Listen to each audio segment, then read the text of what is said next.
जय श्री सीताराम। आज से हम एक नई श्रृंखला शुरू कर रहे हैं जिसमें महान व्यक्तित्व के बारे में आपको अवगत कराया जाएगा। इसका उद्देश्य है जो भारत के महान व्यक्तित्व हुए हैं और जिनको हम भूल चुके हैं उनको हम और करीब से जानें और उनके सिद्धांतों पर चल के हम भी महानता को प्राप्त हों। इस श्रृंखला का नाम है व्यक्तित्व विशेष। तो हम शुरू करते हैं। आज से लगभग 2000 वर्ष पहले संस्कृत भाषा के बहुत बड़े कवि हो चुके हैं। ये उज्जैनी के राजा विक्रमादित्य की राजसभा के 9 रत्नों में से एक थे। इनकी कहानी आपको बताते हैं। किसी राजा के विद्योत्तमा नाम की एक बहुत ही सुंदर और विदुषी कन्या थी। उसकी योग्यता की धाक दूर दूर तक फैल गई। उसका प्रण था कि जो कोई उसे शास्त्रार्थ में हरा देगा उसी से वह अपना विवाह करेगी। बहुत से विद्वान पंडित और राजकुमार उससे विवाह करने की इच्छा लेकर आए, किंतु शास्त्रार्थ में सब हार कर अपना मुंह लेकर लौट गए। तब सब पंडितों ने मिलकर सलाह की कि किसी तरकीब से इसका विवाह किसी महामूर्ख से कराना चाहिए। वे अब ऐसा आदमी तलाश करने लगे। एक दिन उन्होंने देखा कि एक आदमी जिस डाली पर बैठा है उसी को काट रहा है। पंडितों ने सोचा इसे डाली के कटने पर अपने गिरने और मरने का कोई डर नहीं है, इससे अधिक मूर्ख और कौन हो सकता है। ऐसा सोचकर वे बड़े आदर से उसे अपने साथ ले आए। उसे स्नान कराया, अच्छा भोजन और अच्छे वस्त्र दिए तथा कुछ दिन अपने पास रखा। इससे उसका शरीर और रूप सुधर गया। तब उन्होंने उससे कहा, हम तुम्हारा विवाह एक सुंदर राजकुमारी से कराएंगे। इशारों में बात करना, मुंह से कुछ मत बोलना। वहाँ जाकर राजकुमारी से कहलवाया कि हमारे गुरुजी तुमसे शास्त्रार्थ करने आए हैं। वे आजकल मौन धारण किए हुए हैं, इसलिए इशारों में बात करेंगे। राजकुमारी तैयार हो गई। सभा में सब इकट्ठा हुए। राजकुमारी ने एक उंगली उठाई। मूर्ख ने सोचा कि मेरी एक आँख फोड़ना चाहती है।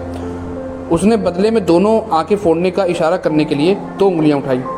पंडितों ने अर्थ लगाया कि आप सृष्टि के कारण एक ईश्वर को मानती हैं और ये पुरुष तथा प्रकृति दोनों को मानते हैं। इस पर मूर्ख की विजय हुई। फिर राजकुमारी ने अपनी 5 उंगलियां उठाई। उसने समझा कि यह मुझे चपत मारना चाहती हैं, इसलिए उसने मुक्का दिखलाया।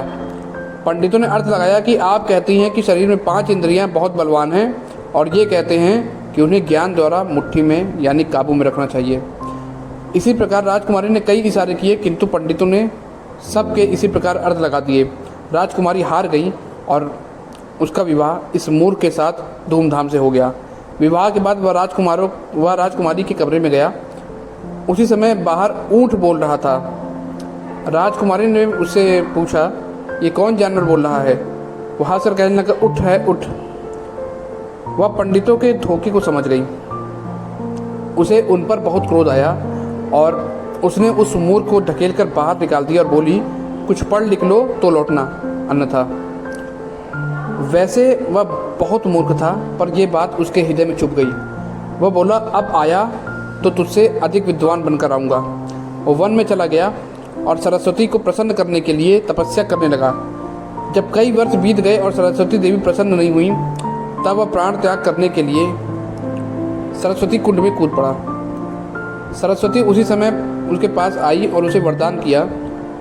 इनकी कृपा से वह शीघ्र धुरंधर विद्वान बन गया। तब वह राजकुमारी के नगर में गया। द्वार पर जाकर एक संस्कृत का श्लोक पढ़कर राजकुमारी को पुकारा। वह इनको इतना अच्छा कवि और विद्वान देखकर बहुत प्रसन्न हुई। इनके चरणों में गिरकर क्षमा मांगी और बड़े आदर से महल में लिवाकर ले गई। यही मूर्ख स्त्री के कारण प्रसिद्ध कवि कालिदास हुए।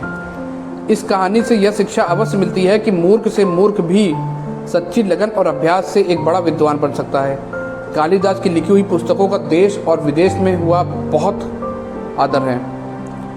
इनके लिखे अभिज्ञान शाकुंतलम नाटक का अनुवाद अंग्रेजी, फ्रांसीसी, रूसी, जर्मनी आदि कई विदेशी भाषाओं में हो चुका है और इस नाटक को कई बार विदेशों में खेला भी गया है। इसे सब जगह बहुत पसंद किया गया। अभिज्ञान शाकुंतलम नाटक संसार की सबसे अच्छी पुस्तकों में से एक है। अभिज्ञान शाकुंतलम, विक्रमोर्वशी, मालविकाग्निमित्र, ये तीनों नाटक और रघुवंश और कुमार संभव, ये 2 महाकाव्य इनकी लिखी हुई प्रसिद्ध पुस्तकें हैं। इनकी कविता बहुत ही मधुर अलंकारों से भरी हुई और मन को मोहने वाली है। कालिदास का नाम संसार के सबसे बड़े कवियों में गिना जाता है। हमारे देश में ही नहीं विदेशों में भी इनकी जयंतियाँ मनाई जाती है। इनकी पुस्तकों में पढ़ने से पता चलता है कि जब संसार असभ्य था उस समय हमारे देश की सभ्यता और संस्कृति बहुत ही ऊंची थी। इनकी रचनाओं ने संसार में हमारे देश का मान बढ़ाया है। तो ऐसे ही महान व्यक्तित्व को हम देखेंगे।